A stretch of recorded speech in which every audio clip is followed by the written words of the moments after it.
Assalamualaikum warahmatullahi wabarakatuh. Salam soleh, mandiri, cerdas. Apa kabar anak soleh? Semoga semuanya dalam keadaan sehat walafiat ya. Tak lupa kita selalu berdoa semoga Allah SWT menjaga kita, memberi kesehatan, nikmat iman dan Islam dan kesehatan selalu.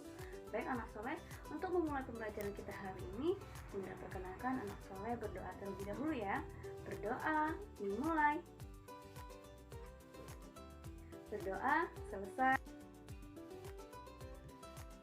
Oke, tujuan pembelajaran kita pada tema 6 subtema 1 PB1 hari ini adalah untuk PKN pada 3.2 anak soleh mengetahui apa saja kewajiban dalam mengisi kemerdekaan di lingkungan rumah. Bahasa Indonesia kan 3.7 adalah menentukan kata kunci pada judul non-fiksi. IPS-nya memaknai proklamasi kemerdekaan. SDP-nya mengetahui interval nada, dan untuk IPA KD 3.2-nya ialah anak soleh memahami perbedaan pertumbuhan dan perkembangan manusia. Baik, Bunda tampilkan ya berikut contoh teks non-fiksi yang berjudul Makna Proklamasi Kemerdekaan Indonesia. Anak soleh bisa baca bahwa perjuangan para pahlawan dan rakyat Indonesia dalam meraih kemerdekaan itu tidaklah mudah. Dengan penuh kerja keras dan kaum korban bahkan bercucuran darah ya anak soleh ya. Proklamasi kemerdekaan merupakan peristiwa yang penting yang penuh makna bagi bangsa Indonesia. Proklamasi kemerdekaan bermakna bahwa Indonesia telah menjadi negara dan bangsa yang merdeka dari segala bentuk penjajahan. Dan juga proklamasi kemerdekaan ini merupakan puncak perjuangan bangsa Indonesia agar terlepas dari penjajahan anak soleh ya. Anak soleh bisa baca apa saja sih maknanya proklamasi kemerdekaan itu. Oke, ada secara spiritual, kemudian dari aspek hukum, kemudian makna proklamasi dari aspek sosiologis, terus dari tinjau dari aspek politis, terakhir makna proklamasi kemerdekaan Indonesia ditinjau dari aspek historis, merupakan titik puncak perjuangan bangsa Indonesia dalam mengusir penjajah dan menjadi titik awal Indonesia sebagai bangsa yang merdeka. Baik anak soleh, naskah proklamasi ini disusun oleh Soekarno, Hatta, dan Ahmad Subarjo dan diketik oleh Sayuti Melik. Proklamasi itu ditangani oleh Soekarno dan Hatta sebagai usul dari Soekarno. Awalnya ada dari pendapat mengatakan bahwa seluruh rakyat itu tidaklah mungkin, sehingga Soekarno mengusulkan bahwa Soekarno dan Hatta adalah wakil bangsa Indonesia.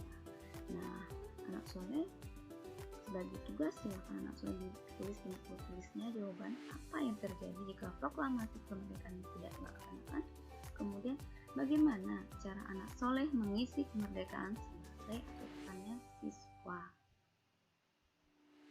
Next, kata kunci pada judul teks non-fiksi. Apa sih itu teks non-fiksi? Ya, teks non-fiksi merupakan teks yang ditulis berdasarkan data atau kenyataan yang ada. Kata kunci itu kata-kata penting yang berkaitan dengan pokok bahasan yang dibicarakan atau kata penting yang menggambarkan isi teks. Nah, kembali kita tadi telah membaca. Masih ingatkah apa judul teksnya? Ya, betul. Makna Proklamasi Kemerdekaan Indonesia.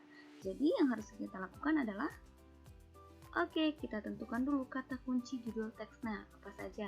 Ada makna, ada proklamasi, dan ada kemerdekaan. Dari setiap itu baru kita buat maknanya.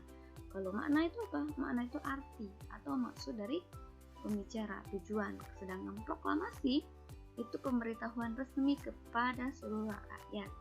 Dan kemerdekaan itu keadaan, hal yang berdiri sendiri, bebas lepas, tidak terjajah lagi. Nah, berikut contoh judul teks non-fiksi yang soleh.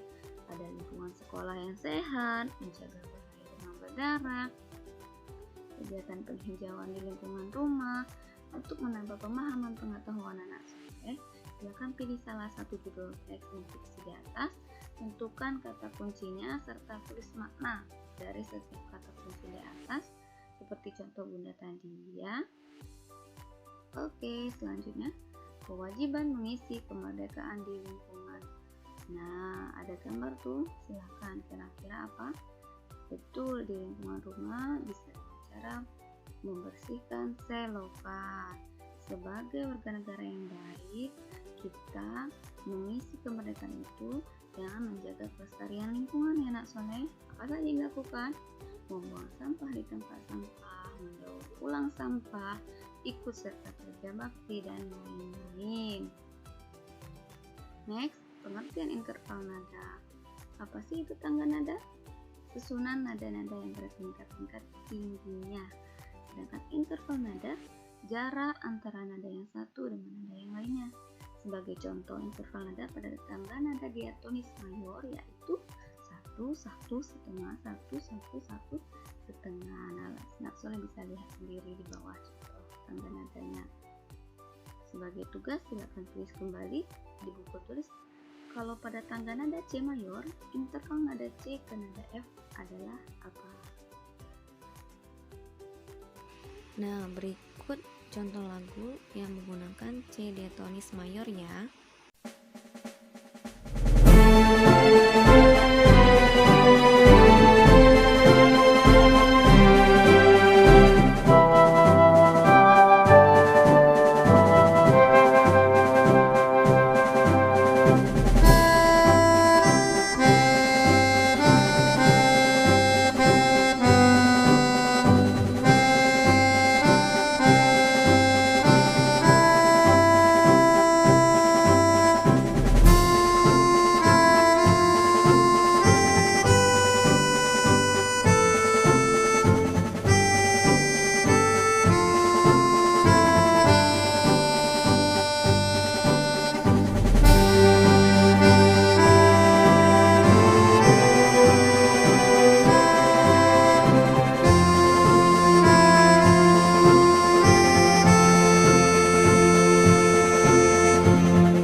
Oke, terakhir pertumbuhan dan perkembangan manusia.